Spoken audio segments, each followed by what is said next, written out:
संकेत आपके लिए बनते हैं, ग्लोबल मार्केट्स में कैसा सेटअप है, एफआईज का एक्शन कहाँ रहा और साथ ही स्टॉक्स इन न्यूज और कौन से ब्रोकरेज हाउसेस की रिपोर्ट्स आज आपको नजर बनाकर रखनी है ताकि आपके लिए आज की ट्रेडिंग स्ट्रैटेजी बन पाए पक्की। इन सभी संकेतों के साथ बहुत बहुत स्वागत है आपका शो में।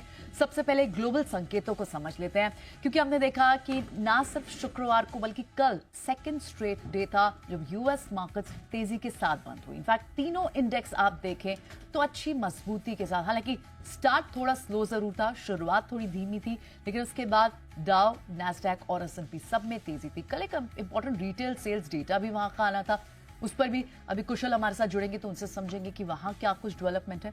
तमाम दूसरे बड़े संकेत क्या है और साथ ही इस वक्त ग्लोबल मार्केट से इंपॉर्टेंट क्यूज क्या है, जो ट्रिगर जो ट्रैक करने हैं, ये सब बात करने के लिए मेरे साथ इस वक्त कुशल बने हुए हैं। और इनफैक्ट एशियन मार्केट से भी अच्छी स्टार्ट दिखाई दे रही है। मॉर्निंग कुशल, एक अच्छा स्टार्ट तो दिख रहा है इनफैक्ट ना सिर्फ वॉल स्ट्रीट से बल्कि जो स्टार्ट ऑफ द डे है, क्योंकि इस हफ्ते कई सारे सेंट्रल बैंक्स ने अपने वर्डिक्ट्स दे रहे हैं और निकाई की भी मजबूती अच्छे संकेत दे रही है। पहले तो आप यूएस मार्केट्स में डिटेल में बताएं। बिल्कुल। मॉर्निंग प्रियंका, आप देखिए जिस तरह से अभी फिलहाल मूड माहौल नजर आ रहा है, खासकर ग्लोबल बाजारों के लिहाज से, ऑफ कोर्स सेंट्रल बैंकों के पॉलिसीज पर तो नजर रहेगी, बट साथ साथ आप देखिए तो जैसा कि आपने राइटली पॉइंट आउट किया कि लगातार दूसरे दिन शुक्रवार के बाद यहाँ पर कल के दिन में भी बढ़िया तेजी के साथ क्लोजिंग होती हुई नजर आई है और निचले स्तरों से जब इनिशियल ओपनिंग हुई थी उसके बाद अच्छे गेनिंग ग्राउंड्स अक्रॉस इंडाइसेस आपको यूएस मार्केट्स में बनते हुए दिख रहे थे। तो ऑफकोर्स बाजार के लिहाज से वहां पर एक फेवरेबल मूड माहौल बनता हुआ नजर आया था। इनफैक्ट फरवरी की जो रिटेल बिक्री आंकड़े आए थे वो हालांकि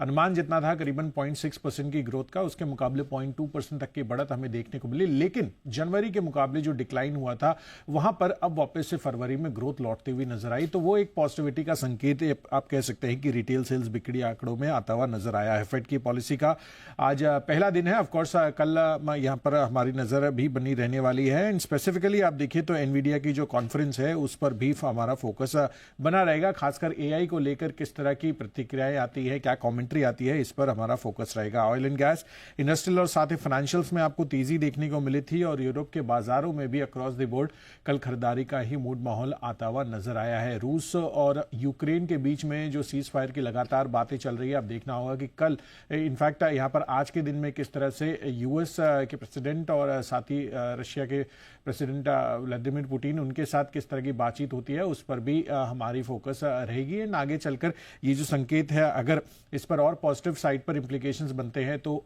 ओवरऑल यूएस और ग्लोबल मार्केट्स के लिए भी ये एक अच्छा संकेत बनता हुआ नजर आएगा। कच्चा तेल $71 के आसपास स्थिर बना हुआ है, तो कोई परेशानी के संकेत नहीं है। इनफैक्ट रिलेटिवली आपको बेहतर साइड पर ही यहां पर क्यूज बनते हुए दिखे हैं ग्लोबल लेवल्स पर। ओके, चलिए ठीक।